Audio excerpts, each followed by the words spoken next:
Oli ku There Is Still Hope channel y'essuubi. Kale tukulamusako yonna gy'osinziira okutulabira eno bagiyita There Is Still Hope.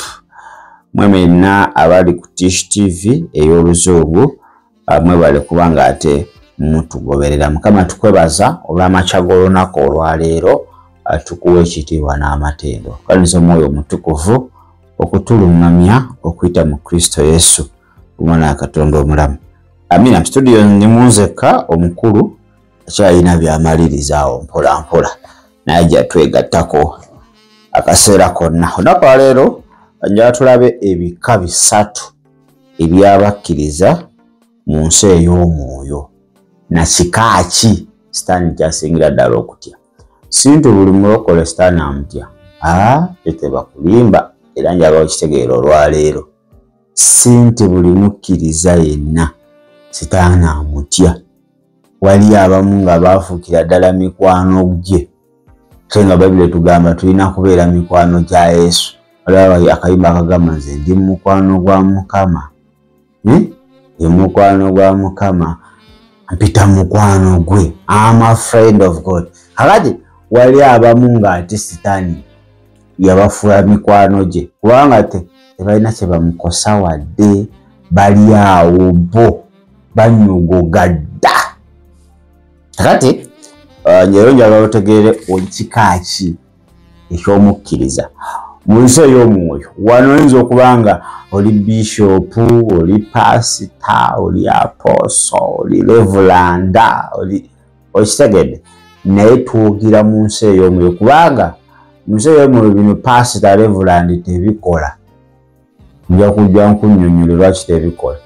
Lanka zino oba tayito zino era Sitaani waba alomba pasita oba omukkiriza yenna tatunuulira tayito gy'alina. Atunula spiritual rank. Lwaki? Ekyo nja kikubuulira. Kakati ekika ekisooka, a believer with spiritual authority. Omukkiriza alina obuyinza obwa Kristo mu nsi ey'omwoyo. A believer with spiritual heavenly authority. Ekyo kyekika number 1 oba category esookera ddala. Omukkiriza alina obuyinza obw'omwoyo obw'obwa Katonda. Which means nti waliwo abakkiriza bangi nga tebalina buyinza nga bakkiriza. Ebyo tugamba nti bonna abamusembeza yakola ki? Yabawa obuyinza okufuuka abaana ba Katonda. Ekintu ekisookera ddala ekiraga nti oli mwana wa Katonda kwe kuba ng'olina obuyinza. Teri mwana wa Katonda talina buyinza. Taliyo. Teri mwana wa pulezidenti atalina buyinza. Tebo naye aduumira eri aba ne security. Kati w'olabira nti tebikyagatta kubanga oli mukkiriza naye ng'ate tolina buyinza. Awo ewali obuzibu. Kakati ekibuuzo, obuyinza kyeki? Spiritual authority. Spiritual authority. Spiritual authority oba obuyinza obw'omwoyo. This is a heavenly power in words and action. Nti bwe buyinza obw'eggulu nga bulabisibwa mu maanyi ag'ebigambo n'ag'ebikolwa. Nti omukkiriza yenna alina okuba nga ebigambo by'ayogera birina amaanyi ag'eggulu, ebikolwa by'akola birina amaanyi ag'eggulu. Wala tulinayo abantu nga ebigambo bya birina amaanyi naye nga si gaggulu. Waliwo enjawulo. Kubanga onoomya n'oganja kukolimira oba tokoze kino, onova mwine ekkanisa ogenda kufa, ogenda kubonaabona, ago gaba maanyi naye si gaggulu. Kati awo abantu we babulira ne bagamba bane pastor oli alina amaanyi. Wayogera ekintu kyonna kikutuukako. Amaanyi tulina ga bika bingi.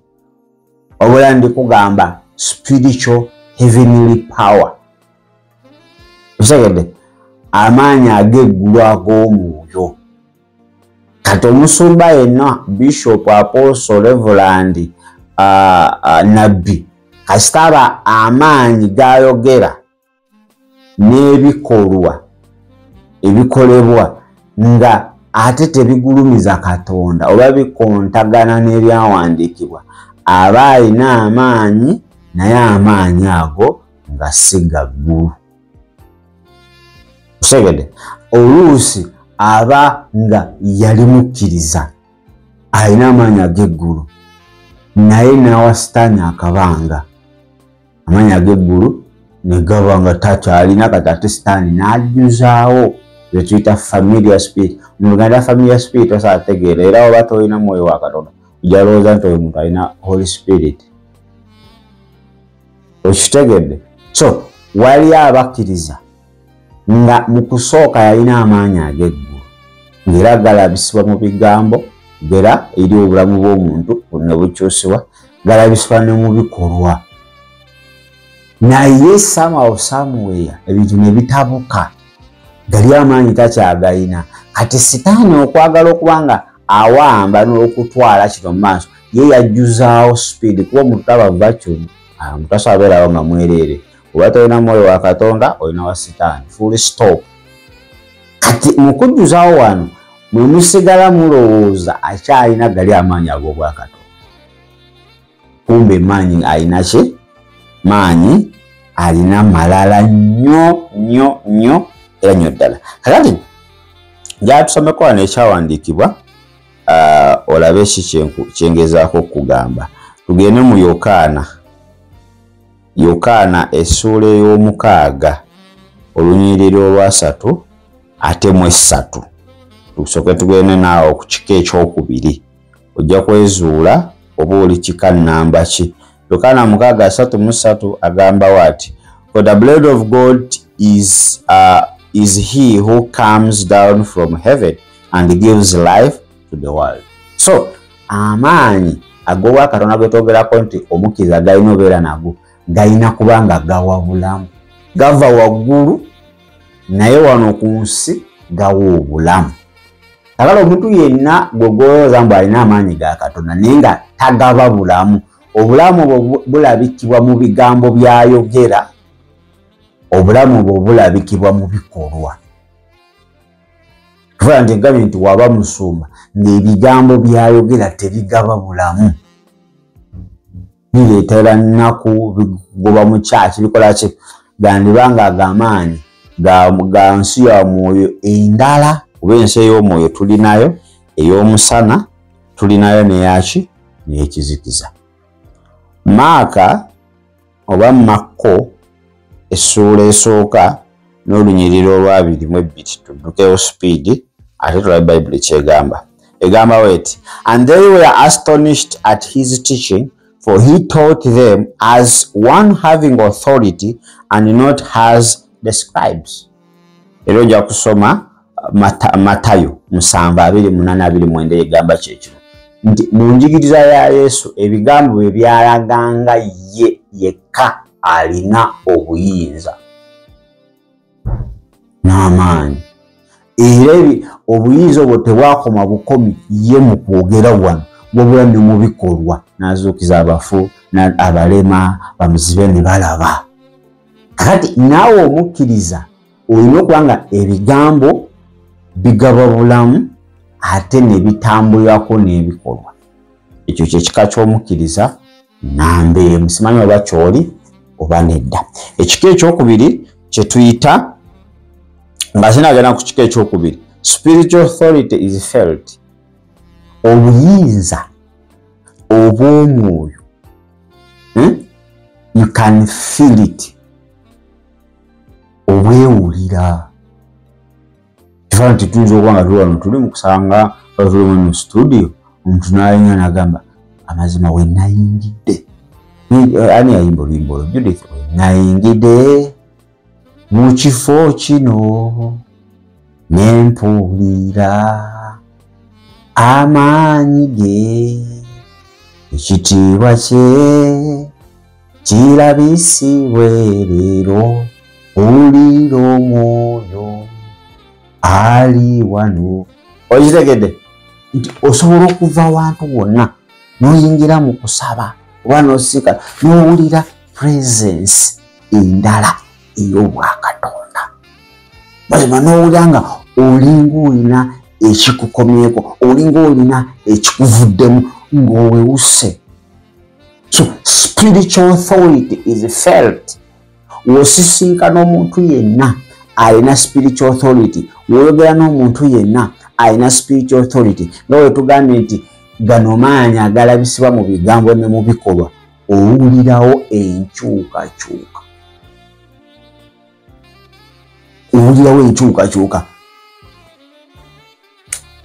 Kale, so believers with spiritual authority, their words carry power and action. Abakkiriza, omukkiriza yenna alina obuyinza obw'omwoyo buva eri Katonda. Ebigambo bye n'ebikolwa bye biba bijjudde ki? Biba bijjudde amaanyi. Kale, omukkiriza owokubiri, believer with weak what? Spiritual authority. Spiritually weak believer. Obufunzefunze nti ono omukkiriza omunafu omwoyo. Tusoose n'omukkiriza ow'amaanyi alina obuyinza. Kati ate tulinayo abanafu. Ng'obuyinza asobola okuba nga abulina naye nga ye munafu. Manyi tulina physical weakness ne spiritual weakness. Kati spiritual weakness mbi nnyo. Oyoba ku kigambo obunafu, obukimanyi, obunafu bukulemesa okukola ky'oteekeddwa okukola. Oba okikola kiyinza obutavaayo nga obadde okisuubira. Bwe obunafu. Era nze oluusi onsanga seewulira bulungi, sirina amaanyi. Nonkako okukola vidiyo eyinza oba nogamba jangu okolera kyegi. Yinza okikola naye oluusi n'okwagala kwennyini mba sikulina. Ate yinza obutakikola to perfection. Kati tulina abakkiriza namunaga style ezo. Nabo Eva bali batyo. Be babakola half-baked things. Be baba abacamukako naku 3 n'addamu nanyogoga mwezi. Kitegeedde? Yoyo atandika okusaba mu maanyi n'ogenda nga afuluuta. Ng'afuluuta. Yoyo mutandika okusaba kuta omuliro gwanga ayayuuya afulumye ali ku ssimu. Wabaawo ekinywa eky'obwakatonda ekitakkiriza kibanga kiziyiza abanga ayisi ku muliro. Abantu bwe bato bacamuka mangu naye ate eminyogoga ebeera too much. Ayinza ogamba eno wiiki yonna ngenda gisiba, leero si Mande. Leero Mande. N'asibako Mande enkya n'akoma ssaawa 6. Bambi aba spiritually weak. Aba lacking stability. Spiritual stability. Oba spiritual stamina.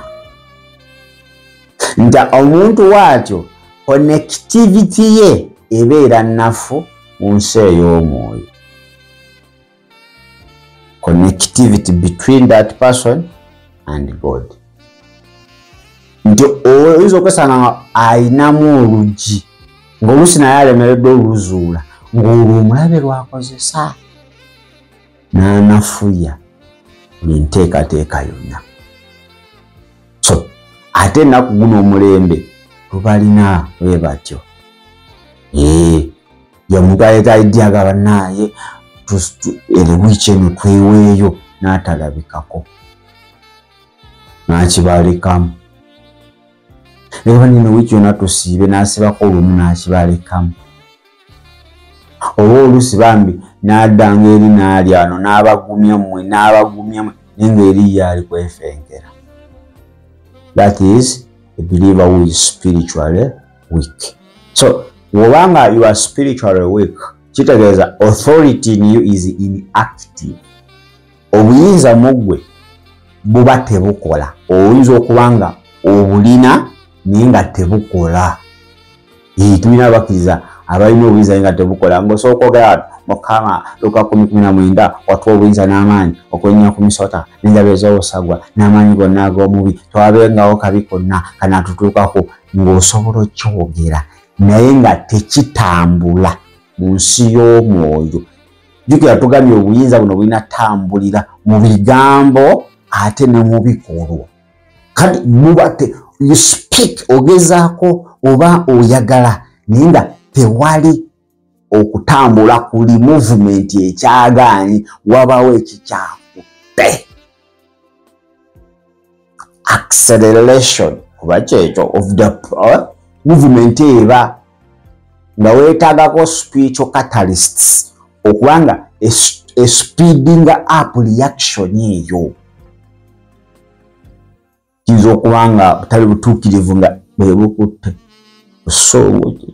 wabawo olujjaawo nga olina atosooka kwezuula olabe eki ekikoze eki ekikyagaanyi. So eyo category namba meka 2 ey'abakkiriza mu nsi ey'omwoyo. Kati category ey'okusatu betuyita vulnerable believers oba Christians. Vulnerable ye muntu ateesobolerako ate ddala. Twali tukyasoma baatubuulya vulnerable people. Vulnerable people tulinamu abaana abato n'abakadde, tulinamu abalema, categories ziri awo ndowooza naawe nkyajjukira science oyo. Kakati ne mu nsi ey'omwoyo we have vulnerable Christians. Tulina abakkiriza abate nga bo beetaaga buyambi nga tewali kye basobola kwekolerako wadde. Ate ekisinga okubanga kyannaku asobola okubanga yaliko category number 1, a believer with a spiritual heavenly authority, nakkirira n'agenda ku type 2, spiritually weak. Kati saawa zino ali vulnerable, yeetaaga buyambi. Wali abantu boolaba ng'amazima beetaaga buyambi nga yagwa ennume y'ekigwo mu mwoyo nga n'agasituka tagalaba, era nga we mutamuyamba ow'oluganda yali awo. Bali ba vulnerable bana babebi mwezi gumu gw'olina omukyusa, nappi ejjudde gw'olina okugera y'obuwogwa kaaba, weyeebaka gw'olina ogeesa agamba yeebakidde sayidi eno kamukyuse. Okitegeera? Naye w'obeera awo ye talina kyasobola kwekolera. Ayinza okwebakira sayidi eyo n'agikowa naye nga tasobola, n'akaaba n'olowooza oba njala ng'ate si njala, n'omuyonsa n'agaana oba n'omuyonsa n'akutta n'asigala ng'akyakaaba nga mulwadde alwadde. Tagenda kugamba musujja gwe gunnuma, olubuto lwe lunnuma, mutogo, nedda ye kukaaba. Kati gw'amanyi ng'omuzadde n'okubeera n'agamba omwana ono ukyedde namulekako mu ddiiro ensi like omusujja gwamukwata. Oba n'omutwala ew'omusawo n'akubuuza akaaba atya, alina apatayiti, ayokya nnyo, naye bambi ekwebyo by'omugamba kwasinze agamba kirabika. Kino kyekibula batagerera kwogera akugamba. Kati tulina abakkiriza ekikawo ekityo muganda wange nga saawa zino beetaaga obuyambi bwaffe, naye ate mufo ky'obayamba ate tubongerera ddala bakomerera. Okitegedde? Olaba omwana gy'akoma okubanga emyezi gyeyongera tukesa ng'asobola okwekyusa. Kati bambi mufo tulina obayamba batandike okwekyusa, batandike okweriisa, batambule baddeyo we baali. Kati ate ffe twagalira ddala ate baddeyo ku 0 day nga talina kyasobolera ddala. So tulina abooluganda we batyo mu nsi ey'omwoyo. Wano osobola okuba ng'oli w'amaanyi physical osobola ng'oli w'amaanyi weevuga oli munene weenoonyirira naye nga bituuka ku by'omwoyo muganda wange ng'ate gw'otasuubira ng'ate yakoze eki yakutte. So badde nsaba oba olinayo a vulnerable believer omukwateko. Yesu yatugamba nti buli omu yeetikkeko omugugu gwa munne. Let us carry one another's burden. Nkiwakati weezudde kika ki ky'oli omwoyo. Oba oli vulnerable funayo, oba oli weak gezaako odde wali wakola ki, odde wali we wali obeera omukkiriza alina obuyinza obukola si obutakola obukola. Ate ono vulnerable talinaako wadde oli weak aba alina obuyinza naye nga buli inactive, a weak believer. Naye ono vulnerable aba talinaako wadde kyalina, ali awo zero. So byebyo ebika bisatu mu nsi ey'omwoyo. Kati simanyi oli kiriwa oba oli kiriwa naye nze kyemmanyi olinako ky'oli ate olina ky'olina okubeera, ate olina nekiweegomba okuba. Awo Kristo yekka yasobola okuba nga akola ki akuyamba. Kakati ebyo ebika byonna ebisatu by'olabye kiri kika ekyo Sitaani kyatya kyekisoose. Omukkiriza alina obuyinza obw'eggulu obukola. Kubanga kati ono a weak believer Sitaani talina kyakutyako. Kyayinza okukola kukungerera ddala kusabula odde ku level wa ya vulnerable. Aho ekyo kyalina okukola. Naye kati wekuba kutya atyawa. Kati simanyi wawooli gwe mwenyini you can do your own assessment. So okwekuba mu torch n'olaba wawooli ate n'okabirira Mukama okyasobola okuddayo wali awasooka. Ekyokuba nga waliko wali waggulu naye kakati oli vulnerable. Olw'embeera ezimu oba endala mu bulamu buno obwa bulijjo wa Kristo obulamu bwo yasobola okuyamba. Awo tosobola kubeera ku level eri nga Kristo temuwadde bulamu, kubanga obuyinza bwonna n'amaanyi g'oyinza okukozesa yagalina. Matayo 2:8 yagamba nti obuyinza bwonna bumpeereddwa mu ggulu ne ku nsi. Gamba Yesu nkwebaza olw'obulamu bw'ompadde, mbukuwa obeere omulokozi era mukama waabo. Onsaasira obutali butuukirivu bwange, onnaze n'omusaayi gwo ate nsobole okuba nga nsaanira. Unyambe mbe mu bunafu buno bwe ndimu, sisobola maanyi gange ngezezaako ne bigaana, naye ate neetaaga omukono gwo gutayimpawadde gunsitule gunsijeyo mu bunafu mu butali butuukirivu bwonna, sobola okuba nga ngasa okuyita mu Kristo Yesu omwana wa Katonda omulamu. Amiina era amiina ddala. Kale ndowooza kaneetoloolemu katono wenzira tulina bingi nnyo, obujulizi bukyaliwo.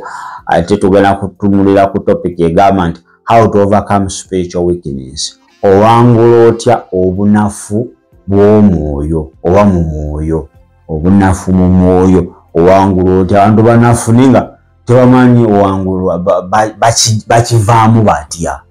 Nindowooza onoomala n'owuliriza emitendera gino ate kijja kuyamba okusobola okuwangula mu mwoyo obunafu obwo, ate n'osobola okubeera w'amaanyi mu Kristo Yesu. Baagaliza olunaku olungi neetoolamuko katono ninda kuba nga nkomawo. Mukulu waali ajja kuba nga atweyungako essaawa yonna oba olunaku lwonna. Shalom. Webale kulaba There is Still Hope. Okumanya ebisingawo tukubire ku 0752 34 14 47 oba ku 0761 08 83 15. Osobola n'otufuna ku email eya tishitv74@gmail.com. Eno ye There is Still Hope, channel y'essuubi.